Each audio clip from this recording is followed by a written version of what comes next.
नमस्कार, स्वागत है एलएनएम नोट्स में। इस वीडियो में हम लोग बात करने वाले हैं कोफिशिएंट ऑफ थर्मल कंडक्टिविटी के बारे में।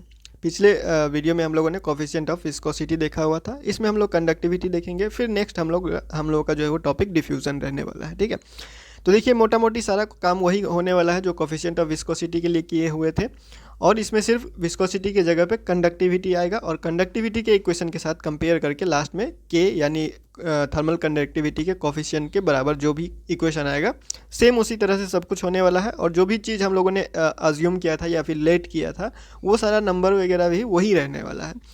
तो खैर हम लोग जो है वो एक ओवरऑल जो हम लोग अभी तक करके आ रहे हैं कंडक्टिविटी में उतना तक करते हैं, उसके बाद कोफिशिएंट ऑफ कंडक्टिविटी के लिए आगे बढ़ते हैं।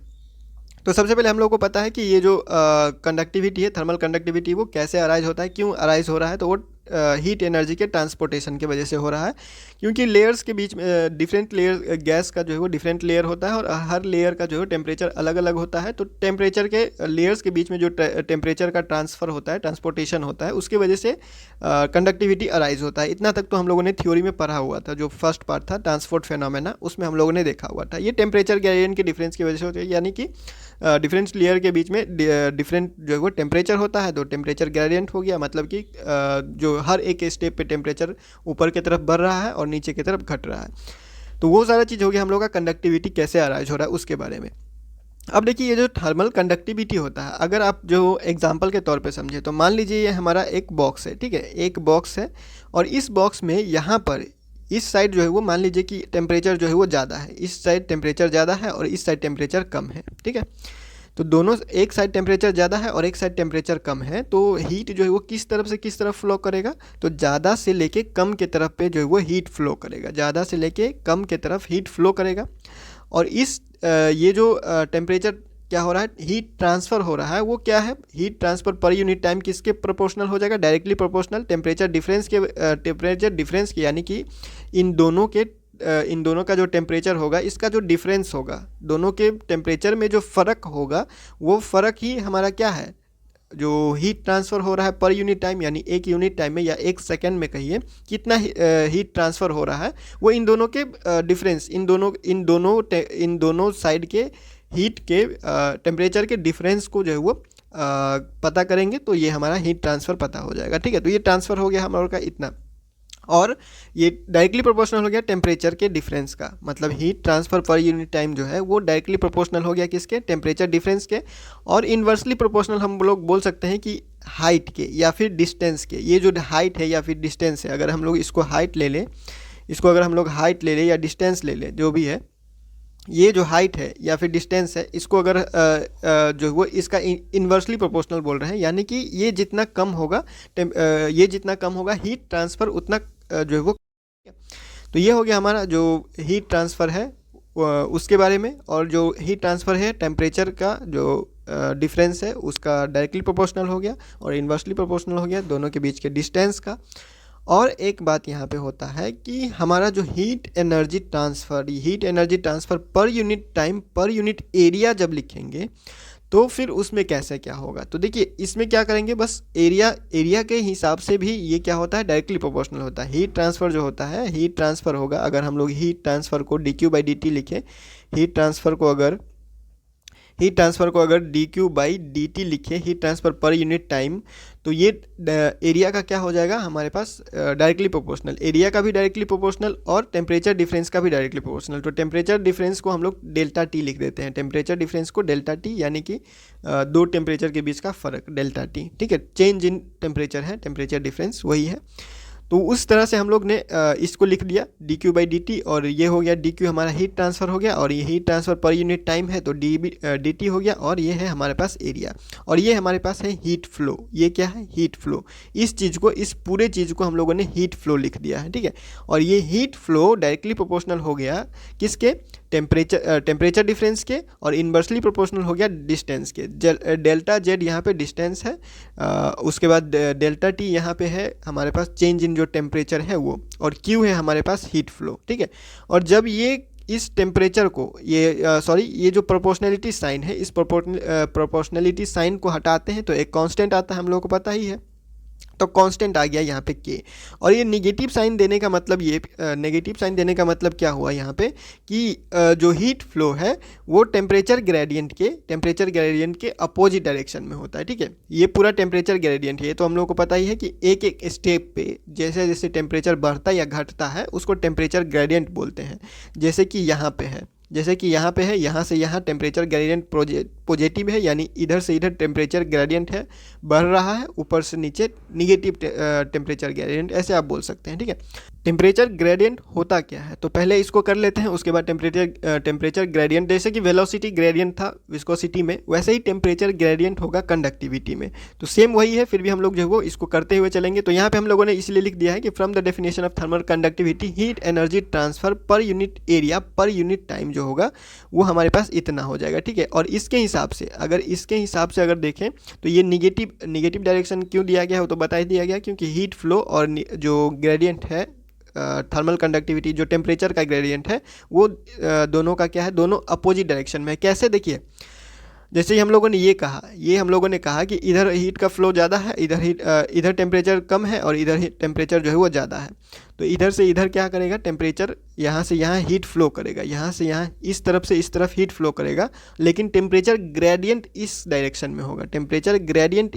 में होगा, और हीट फ्लो इस डायरेक्शन में होगा। तो दोनों एक दूसरे के अपोजिट है, इसीलिए नेगेटिव साइन लगाया गया है। ठीक है, और आगे बढ़ते हैं। तो ये जो डेल्टा जेड है, ठीक है, इस डेल्टा जेड को नॉन यूनिफॉर्म जो टेम्परेचर ग्रेडियंट नॉन यूनिफॉर्म रहेगा, तो डेल्टा जेड को हम लोग क्या कर सकते हैं, लिमिट डेल्टा जेड को जो है वो जीरो के बराबर ले सकते हैं, जीरो नहीं, जीरो के आसपास, जीरो के लगभग में। ठीक है, क्यों ऐसा करते हैं, तो जो टेम्परेचर ग्रेडियंट जब क्या हो जाता है, नॉन यूनिफॉर्म हो जाता है, तो हम लोग को तो यूनिफॉर्म के लिए लेना है, तो हम लोग जो है वो उसको इतना भाग में डिवाइड कर देते हैं। मान लीजिए उस लेयर को या फिर उस डिस्टेंस को, मान लीजिए ये डिस्टेंस है, तो उस डिस्टेंस को इतना भाग में डिवाइड कर देंगे जब तक हम लोग को वो डिस्टेंस नहीं मिल जाता जहाँ पे यूनिफॉर्म हो टेम्परेचर ग्रेडियंट। ठीक है, तो उस केस में हम लोग ऐसे लिख सकते हैं। और जब delta Z tends to zero होगा तो ये जो डेल्टा वाला टर्म है वो डी में कन्वर्ट हो जाता है, डेल्टा वाला टर्म जो है वो डिफरेंशियल में कन्वर्ट हो जाता है।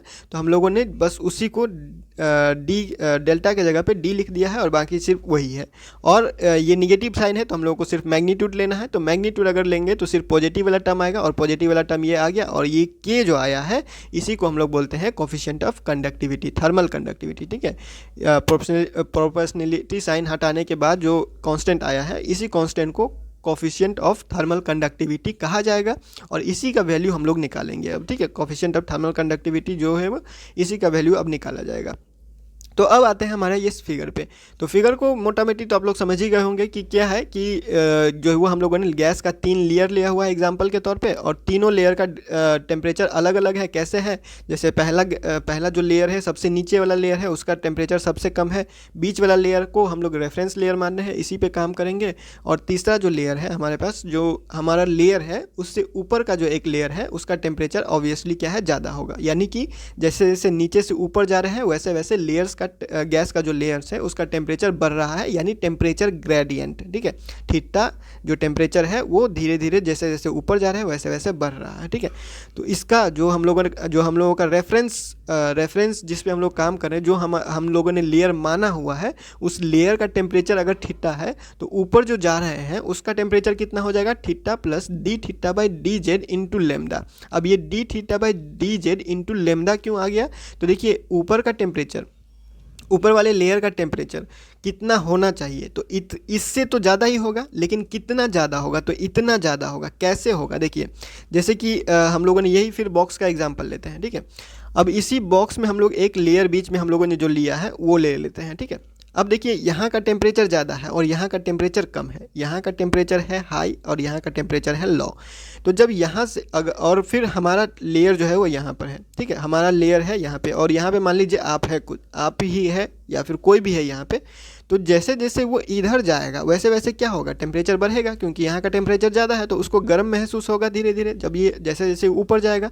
और जैसे जैसे ये नीचे आएगा, इस दीवार के तरफ आएगा, इस साइड के तरफ आएगा, तो उसको जो है वो टेम्परेचर कम हो मतलब थोड़ा थोड़ा ठंडा महसूस होगा। टेम्परेचर इसका कम है तो ठंडा महसूस होगा, और ऊपर जा रहा है तो गर्म महसूस होगा। ठीक है, तो अब ये कितना कहाँ पे कितना गर्म महसूस करेगा ये। तो जैसे यहाँ से एक कदम ये आगे बढ़ाया, एक कदम बढ़ाया तो एक कदम प्लस हो जाएगा टेम्परेचर, फिर आगे बढ़ाया दूसरा कदम आगे बढ़ाया तो दो कदम प्लस हो जाएगा टेम्परेचर। तो लेमदा कदम आगे बढ़ा रहा है, यहाँ से यहाँ डिस्टेंस कितना है लेमदा, तो लेमदा कदम आगे बढ़ा रहा है, तो लेमदा जो है वो टेम्परेचर ग्रेडियंट में लेमदा जो है वो क्या हो जाएगा इनटू हो जाएगा। तो इतना टेम्परेचर उसको महसूस हो रहा है। यहाँ पे जो टेम्परेचर होना चाहिए इस लेयर का वो इतना होना चाहिए, theta temperature theta plus D theta by D Z into lambda. ठीक है, सेम उसी तरह से नीचे होगा तो ऊपर पॉजिटिव है तो नीचे निगेटिव हो जाएगा, बात खत्म। वो सेम विस्कोसिटी के जैसे ऊपर वेलोसिटी जा रहा, ऊपर वेलोसिटी बढ़ रहा था और यहाँ पे है वेलोसिटी के जगह पे टेम्परेचर, बात वही है, बाकी सारा कुछ बस वही चीज़ किया गया है और प्रोसेस भी वही है। तो अब हम लोग क्या करेंगे, आगे बढ़ते हैं। तो वही चीज़ है, सारा कुछ इसमें जो है वो फटाफट से करने की कोशिश करते हैं। अगर विस्कोसिटी नहीं देखा हुआ है तो उसको देख लीजिएगा, उसमें थोड़ा सा डिटेल किए हुए हैं। हम लोगों ने यहाँ पे ले लिया consider a fix mass of gas at A rest, जो भी हम लोगों का गैस है वो रेस्ट पे है और मास का सबका फिक्स्ड है, वही है हम लोग ले रहे हैं हमेशा से, सबका जो है वो यूनिफॉर्म एक तरह से यूनिफॉर्म ले रहे हैं जो चेंज नहीं हो रहा है। D Q by D T है, D Q by D Z है, वो क्या है हमारे पास टेम्परेचर ग्रेडियंट है along O Z, O Z के डायरेक्शन में, यानी ओ से लेके जेड के तरफ टेम्परेचर ग्रेडियंट है और धीरे धीरे ऊपर जा रहे हैं तो धीरे धीरे क्या हो रहा है टेम्परेचर बढ़ रहा है। ठीक है, और सब लेयर जो है वो सब लेयर जो भी लेयर्स लिया हुआ है उस लेयर्स के बीच का जो डिस्टेंस है वो लेमदा है। लेमदा क्या है, मीन फ्री पाथ। और मीन फ्री पाथ क्यों लेते हैं, क्योंकि एक लेयर से दूसरे लेयर तक जो मॉलिक्यूल्स ट्रांसफ़र होगा वो मॉलिक्यूल्स उतने डिस्टेंस में उस बीच में किसी मॉलिक्यूल से टकराना नहीं चाहिए, कोई कोलिजन नहीं होना चाहिए, इसीलिए दोनों के बीच का डिस्टेंस जो है वो लेमदा है और लेमदा है मीन फ्री पाथ। और मीन फ्री पाथ क्या होता है उसके लिए अलग से वीडियो बनाया गया है, उसको जाके देख लीजिएगा अगर डिटेल चाहिए तो। अब जो हम लोगों ने रेफरेंस लेयर लिया हुआ है उसका टेम्परेचर टी है, तो ऊपर वाला का टेम्परेचर हो गया उसका टेम्परेचर अगर थीटा है तो ऊपर वाला का टेम्परेचर हो गया theta plus D theta by D Z into lambda. D theta by D Z क्या है, टेम्परेचर ग्रेडियंट है जो धीरे धीरे ऊपर बढ़ रहा है, नीचे आएंगे तो इतना ही घटेगा, ऊपर जाएंगे तो इतना ही बढ़ेगा, यानी एक यूनिट पे, यानी मान लीजिए कि 1 सेंटीमीटर बढ़ रहे हैं आगे, चाहे 1 मीटर बढ़ रहे हैं आगे, पर मीटर हो जाएगा या फिर पर सेंटीमीटर हो जाएगा, तो कितना बढ़ रहा होगा हीट। ठीक है, तो उतना हीट बढ़ रहा होगा जितना जितना आप आगे बढ़िएगा। तो इतना इतना आगे बढ़ रहे हैं, इतना इतना तो आगे बढ़ रहे हैं और इतना आगे बढ़ चुके हैं। ठीक है, बस इतना ही काम है और इसमें ज़्यादा कुछ है नहीं। तो ये हो गया हमारा जो लेयर 3 का टेम्परेचर है और ये हो गया हमारा लेयर नीचे वाले लेयर जो लेयर 1 का टेम्परेचर है। ठीक है, और दोनों क्या है लेमदा डिस्टेंस पे है, ये तो हम लोगों ने बता ही दिया। अब देखिए ऊपर से जो नीचे आ रहा होगा, ऊपर से जो हीट मॉलिक्यूल्स नीचे आ रहा होगा वो क्या करेगा, अपना काइनेटिक एनर्जी लूज़ कर रहा होगा, हीट एनर्जी लूज़ कर रहा होगा। ठीक है, उसके पास जो भी हीट एनर्जी है या फिर काइनेटिक एनर्जी आप कहिए वो क्या कर रहा होगा, लूज़ कर रहा होगा। और नीचे से जो ऊपर वाला काइनेटिक एनर्जी है वो गेन करेगा। ठीक है, मतलब नीचे से ऊपर जाएगा तो टेम्परेचर धीरे धीरे बढ़ रहा है, तो टेम्परेचर बढ़ रहा है तो वो गेन कर रहा है, और ऊपर से नीचे आ रहा है यानी कि टेम्परेचर घट रहा है। ठीक है, तो एवरेज काइनेटिक एनर्जी आप बोले या फिर एवरेज एनर्जी ऑफ मॉलिक्यूल्स बोले बिलो द लेयर, यानी जो बीच वाला लेयर है 2 लेयर, दूसरा लेयर जो हम लोग का रेफरेंस मॉलिक्यूल है, जो रेफरेंस लेयर है उसी पे हम लोग काम कर रहे हैं, तो उससे जो नीचे का लेयर होगा इस कंटिन्यूसली इंक्रीजिंग। ठीक है, एवरेज एनर्जी जो नीचे का मॉलिक्यूल यानी 1 वाला जो लेयर होगा, नीचे वाला जो लेयर होगा उसका एवरेज एनर्जी मॉलिक्यूल्स का एवरेज एनर्जी जो है वो बढ़ रहा होगा लगातार, और जो ऊपर वाला लेयर होगा यानी कि जो लेयर 3 होगा, ठीक है, उसका जो एवरेज एनर्जी होगा वो क्या होगा, लगातार घट रहा होगा। ठीक है, और ऐसा कब तक होता है, ये जो ट्रांसफ़र ऑफ हीट हो रहा है वो कब तक हो रहा है, जब तक इक्विलिब्रियम में नहीं आ जाता। हम लोगों ने कहा ही था कि नॉन इक्विलिब्रियम का कंडीशन है ये सारा चीज़, क्योंकि नॉन इक्विलिब्रियम में ही ट्रांसफर फिनोमेना देखा जाता है। जब गैस जो है वो इक्विलिब्रियम कंडीशन में होता है या स्टेडी स्टेट में होता है तो ये सारा चीज़ फिनोमेना नहीं देखा जाता है। जब नॉन इक्विलिब्रियम कंडीशन में होता है गैस तभी ये सारा फिनोमेना होता है, और ये फिनोमेना होता क्यों है, ताकि वो फिर से इक्विलिब्रियम कंडीशन में आ सके, इक्विलिब्रियम अचीव कर सके। ठीक है, तो वही सारा चीज़ है और ज़्यादा कुछ है नहीं। फिर हम लोगों ने वही चीज़ किया हुआ है, एन को जो है वो स्मॉल एन को नंबर ऑफ मॉलिक्यूल्स लिया हुआ है, पर यूनिट वॉल्यूम लिया हुआ है, पर यूनिट वॉल्यूम। ठीक है, मास लिया हुआ है एम, एवरेज वेलोसिटी है वी बार। ठीक है, अब आगे बढ़ते हैं। तो number of molecules moving downward या फिर अपवर्ड, मतलब ऊपर से, ऊपर वाले लेयर से नीचे जो मॉलिक्यूल्स आ रहा है, या फिर नीचे वाले लेयर से जो ऊपर वाले लेयर पे जो मॉलिक्यूल्स जा रहा है, क्रॉस कर रहा है, जो हमारा बीच वाला लेयर है उसको ऊपर से आ रहा है मॉलिक्यूल्स या फिर नीचे से आ रहा है जो मॉलिक्यूल्स, वो कितना हो रहा है, कितना ट्रांसफ़र हो रहा है। तो कितना ट्रांसफ़र हो रहा है, तो जितना मॉलिक्यूल्स ट्रांसफ़र हो रहा है। अब कितना मॉलिक्यूल ट्रांसफ़र हो रहा है, तो टोटल नंबर ऑफ मॉलिक्यूल्स अगर n है और हमारा डायरेक्शन हम लोगों ने सिर्फ z लिया हुआ है, तो z डायरेक्शन में n मॉलिक्यूल्स कितना होगा, ठीक है, कितना मॉलिक्यूल्स होगा z डायरेक्शन में। तो z डायरेक्शन में कितना मॉलिक्यूल्स होगा, तो m/3, क्योंकि 3 डायरेक्शन है, x y और z है, एक्स वाई जेड डायरेक्शन है, तो जेड डायरेक्शन में होने का जो प्रोबेबिलिटी है, जितना मॉलिक्यूल्स होगा वो होगा n/3। और जेड डायरेक्शन में भी पॉजिटिव और नेगेटिव डायरेक्शन आ जाता है, तो n/3 इंटू 1/2 हो जाएगा, यानी n/6 पॉजिटिव एक्स डायरेक्शन में, पॉजिटिव जेड डायरेक्शन में जो मॉलिक्यूल्स का यहाँ पे मूव कर रहा है, जो भी मॉलिक्यूल्स मूव कर रहा है जेड डायरेक्शन में, वो हो जाएगा हमारे पास n/6 इंटू वी बार। क्यों लिया रहा है, क्योंकि per unit area per unit time करना है, तो per unit area per unit time करेंगे तो इसको n/6 इंटू जो एवरेज वेलोसिटी है, हमारा मॉलिक्यूलर वेलोसिटी है, उसको हम लोग ले लेंगे। अब ये ऐसा लिया क्यों गया, तो वो तो हम लोगों ने विस्कोसिटी में देखा हुआ था, क्योंकि इसको अब जब आप सॉल्व करते हैं तो ये हमारे पास है जो है वो क्या है, number of molecules per unit volume, तो यानी कि n/v, तो ये तो number of molecules per unit volume लिखा गया, इनटू ये वेलोसिटी है, एवरेज वेलोसिटी। वेलोसिटी होता क्या है, डिस्टेंस बाय टाइम होता है, डिस्टेंस बाय टाइम लिख दिए, और ये वॉल्यूम है, और वॉल्यूम होता क्या है, area into velocity, area into distance, तो डिस्टेंस से डिस्टेंस कट जाएगा, तो number of molecules per unit area per unit time बच जाता है। तो वही चीज़ हम लोग लिख रहे हैं, number of molecules per unit area per unit time, ठीक है। अगर इसका 1-2 स्टेप और लिखना चाहते हैं कि पहले ये आप ये लिख सकते हैं कि पॉजिटिव जेड डायरेक्शन में जो है वो n/3 मॉलिक्यूल्स मूव कर रहा है, और n/6 मॉलिक्यूल्स मूव कर रहा है, और तब जाके आप ये लिख सकते हैं, ठीक है। तो सेम उसी तरह से हम लोग क्या कर सकते हैं, मास m लिया हुआ है, तो इसके साथ अगर m मल्टीप्लाई कर देंगे, यानी कि टोटल कितना हो रहा है, अब टोटल मास एसोसिएटेड जो हो जाएगा इतने मॉलिक्यूल्स के साथ, इतना मॉलिक्यूल्स ट्रांसफ़र हो रहा है per unit area per unit time, मतलब कि मान लीजिए 1 सेकेंड में कितना मॉलिक्यूल्स ट्रांसफ़र हो रहा है, ऊपर से नीचे या फिर नीचे से ऊपर, तो इतना मॉलिक्यूल्स ट्रांसफ़र हो रहा है, और इतने मॉलिक्यूल्स का मास कितना होगा, तो इतने मॉलिक्यूल्स का मास होगा, m से मल्टीप्लाई कर देंगे तो इतना हो जाएगा हमारा, इतना मॉलिक्यूल्स का मास, ठीक है।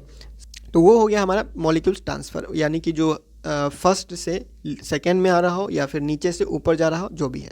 हम लोग और करेंगे जो होता है स्पेसिफिक हीट कैपेसिटी का, ठीक है। Specific heat eight constant volume consider किया जाता है, यहाँ पे CV लेंगे और अलग अलग तरह से भी ले सकते हैं। तो specific heat capacity of gas at constant volume CV हम लोगों ने मान लिया है। तो थर्मल एनर्जी जो हो जाएगा, टोटल थर्मल एनर्जी। अब देखिए हमारे पास मास हो गया, नंबर ऑफ मॉलिक्यूल्स हो गया, पर यूनिट एरिया पर सेकेंड कितना ट्रांसफ़र हो रहा है, और जो टोटल मास ट्रांसफ़र हो रहा है वो भी आप लोगों का जो है वो मिल चुका है। तो अब हीट भी तो चाहिए, हीट ट्रांसफ़र कितना हो रहा है, तो स्पेसिफिक हीट उसके लिए हम लोगों ने ले लिया, एट कॉन्स्टेंट वॉल्यूम लिया हुआ है, इसका ध्यान रखना है। तो स्पेसिफिक हीट ट्रांसफ़र भी हम लोगों ने ले लिया कि इतना है CV, और इसको हम लोग इसके साथ मल्टीप्लाई कर देंगे। अब जो भी हमारा आया हुआ है उसको हम लोग क्या कर दिए, मल्टीप्लाई कर दिए, इतना इसके साथ मल्टीप्लाई हो गया, और इतना क्या हो रहा है, ऊपर की तरफ बढ़ रहा है और नीचे की तरफ आएंगे तो घट रहा है। तो ये अपवर्ड के लिए जब लेंगे तो ये इसके साथ में ये इंटू हो जाएगा, और डाउनवर्ड के लिए लेंगे तो इसके साथ में इसका निगेटिव वाला जो है वो इंटू हो जाएगा, सेम है और कुछ नहीं है। तो टोटल एनर्जी या फिर amount of energy crossing layer 2, जो बीच वाला लेयर है हमारा reference layer, in downward direction, नीचे की तरफ आ रहे हैं, तो हमारे पास इतना है टोटल थर्मल एनर्जी या फिर हीट जो ट्रांसफ़र हो रहा है ऊपर से नीचे की तरफ। तो टोटल नंबर ऑफ मॉलिक्यूल्स निकाल दिए हुए हैं, ठीक है।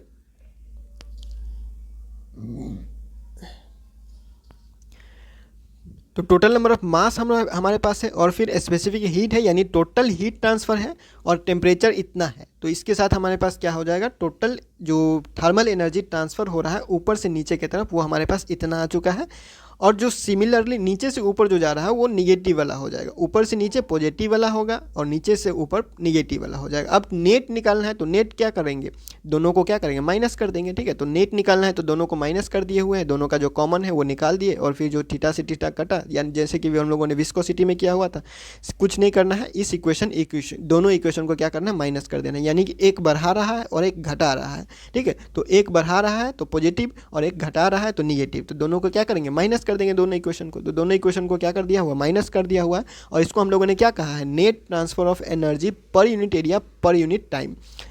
Per unit area per unit time कितना एनर्जी ट्रांसफर हो रहा है लेयर के बीच में, ठीक है, कितना क्रॉस कर रहा है, तो उसको हम लोगों ने क्यू से दिया हुआ है। क्यू से दिया हुआ है सिंबल, हम लोगों ने इसको क्यू ले लिया है। और ये है हमारे पास एक इक्वेशन से दूसरा इक्वेशन माइनस कर दिए, यानी जो पॉजिटिव वाला है उससे निगेटिव वाला को माइनस कर दिए, सिंपल।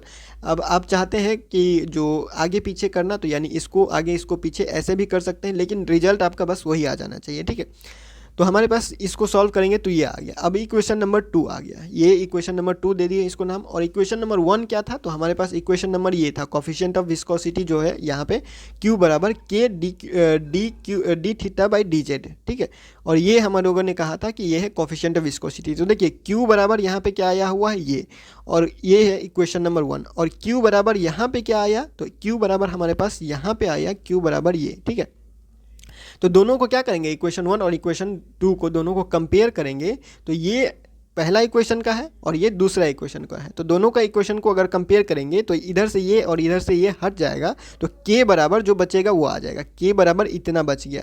ठीक है, ये दोनों साइड से हट गया, तो k बराबर सिर्फ इतना और इतना आ गया, इतना हमारे पास आ गया। और यही है हमारे पास coefficient of thermal conductivity. Coefficient of thermal conductivity is equal to mnv bar by 3 cv, यानी जो specific heat at constant volume, और लेमदा जो मीन फ्री पाथ है। ठीक है, और एम एन जो होता है वो डेंसिटी होता है, तो एम एन की जगह पे डेंसिटी भी लिख सकते हैं। और ये हमारे पास आ गया दूसरे फॉर्म में, डेंसिटी के फॉर्म में, कोफिशिएंट ऑफ थर्मल कंडक्टिविटी। अब इसको जो है वो लेमडा के फॉर्म में भी लिख सकते हैं, यानी मीन फ्री पाथ के भी फॉर्म में लिख सकते हैं, जैसे हम लोगों ने विस्कोसिटी को लिखा हुआ था। तो सेम लेमडा का वैल्यू बस यहाँ पे डालना है, और एन से एन जो है वो कट जाएगा, यानी कि लेमडा का वैल्यू यहाँ से डालिएगा तो एन से एन कट जाएगा, और जो बचेगा वो आ जाएगा हमारे पास लेमडा के टर्म में। ठीक है, एन से एन यहाँ से कट जाएगा और जो बचेगा वो हमारे पास आ गया coefficient of thermal conductivity in terms of lambda in terms of mean free path. अब दोनों के बीच में रिलेशन क्या है, तो देखिए के बराबर इतना है, अगर के बराबर आप देखें तो के बराबर हमारे पास इतना है। ठीक है, और ईटा बराबर आप देखें तो ईटा बराबर भी इतना ही था, ईटा बराबर भी इतना ही था। ईटा बराबर में क्या था, सी भी नहीं था, सी भी नहीं था, यानी स्पेसिफिक हीट नहीं था, बाकी इसमें सब कुछ था। जो कोफिशिएंट ऑफ विस्कोसिटी है, कोफिशिएंट ऑफ विस्कोसिटी में स्पेसिफिक हीट नहीं था, बाकी इसमें जितना इक्वेशन है के बराबर सब कुछ था। तो दोनों को अगर कंपेयर करेंगे तो ये क्या हो जाएगा, ये इतना जो वैल्यू है ये ईटा है। ठीक है, इतना वैल्यू है, ईटा है, तो इसके जगह पे ईटा आ जाएगा इंटू सी वी आ जाएगा, और इन दोनों का रिलेशन ये निकल चुका है। और यहाँ से हम लोग ये भी बोल सकते हैं, अगर इसको इधर लेके जाएं तो यानी कि दो जो रेशियो है कोफिशिएंट ऑफ विस्कोसिटी और कोफिशिएंट ऑफ कंडक्टिविटी का, कोफिशिएंट ऑफ थर्मल कंडक्टिविटी का और कोफिशिएंट ऑफ विस्कोसिटी का जो रेशियो है वो एक कांस्टेंट है, क्योंकि सीवी है, सीवी एक कांस्टेंट है, specific heat constant at constant volume है, specific heat capacity at constant volume है। तो एक तरह से दोनों का रेशियो जो होगा, coefficient of thermal conductivity ratio two the coefficient of viscosity is a constant. यहाँ से हम लोगों का दोनों का क्या कर दिया, रिलेशन निकल गया, कोफिशिएंट ऑफ विस्कोसिटी और कोफिशिएंट ऑफ थर्मल कंडक्टिविटी का रिलेशन आ गया। अब इसका टेम्परेचर या प्रेशर का डिपेंडेंस देखिए, यानी कि टेम्परेचर पे कैसे डिपेंड कर रहा है या प्रेशर पे कैसे डिपेंड कर रहा है। जैसे विस्कोसिटी था तो सेम उसी तरह से है, क्योंकि यहाँ पे देखिए अगर इस इक्वेशन को अगर ठीक से देखें दोनों को रिलेशन को, तो यहाँ पे ये है थर्मल कंडक्टिविटी और ये है विस्कोसिटी, ये है कोफिशिएंट ऑफ थर्मल कंडक्टिविटी और ये है कोफिशिएंट ऑफ विस्कोसिटी। तो अगर ये CV को अगर हटा दें, CV को फिलहाल के लिए अगर हटा दीजिए तो दोनों तो बराबर ही है, सिर्फ CV का फ़र्क है। यानी कि जैसे जैसे कोफिशिएंट ऑफ विस्कोसिटी डिपेंड कर रहा होगा वैसे वैसे coefficient of thermal conductivity depend कर रहा होगा। तो कोफिशिएंट विस्कोसिटी क्या था, coefficient of viscosity directly proportional था स्क्वायर रूट ऑफ टेम्परेचर के, और डिपेंड नहीं करता था प्रेशर पे डिपेंड नहीं करता था कोफिशिएंट ऑफ विस्कोसिटी। तो वो थर्मल कंडक्टिविटी भी कोफिशिएंट ऑफ विस्कोसिटी पे डिपेंड नहीं करेगा, और थर्मल कंडक्टिविटी भी डिपेंड करेगा किस पे, स्क्वायर रूट ऑफ टेम्परेचर पे। ठीक है, वही चीज़ यहाँ पे लिख दिया गया है, coefficient of thermal conductivity of a gas is directly proportional to the square root of its absolute temperature. मतलब कि thermal conductivity, coefficient of thermal conductivity बढ़ेगा जैसे जैसे टेम्परेचर बढ़ेगा, और coefficient of conductivity is independent of temperature, temperature भी depend नहीं करेगा, जैसे कि विस्कोसिटी भी नहीं करता है। तो ये हो गया thermal conductivity, coefficient of thermal conductivity का। इसमें ज़्यादा कुछ डिटेल नहीं था, यानी कि जल्दबाजी में किया गया, क्योंकि विस्कोसिटी में आराम से किया गया है, तो उसको भी जाके आप डिटेल देख लीजिएगा। टाइम लग सकता है अगर डिफ्यूजन में, तो डिफ्यूजन में भी टाइम लग जाएगा, क्योंकि वो थोड़ा सा अलग होने वाला है, क्योंकि उसमें मास का ही ट्रांसफ़र हो जाता है। यहाँ पे हीट का ट्रांसफ़र हो रहा है, हीट में हीट आ गया है, पहले वाले में वेलोसिटी था, इसमें हीट आ गया है, और दूसरे में मास आ जाएगा, पूरा का पूरा पार्टिकल ट्रांसफ़र हो रहा है। ठीक है, तो वो कंडीशन अलग हो सकता है, उसको देखेंगे हम लोग नेक्स्ट में। फिलहाल इस वीडियो के लिए इतना ही, मिलते हैं अगले वीडियो में अगले अपडेट के साथ LNME नोट्स के यूट्यूब चैनल पे।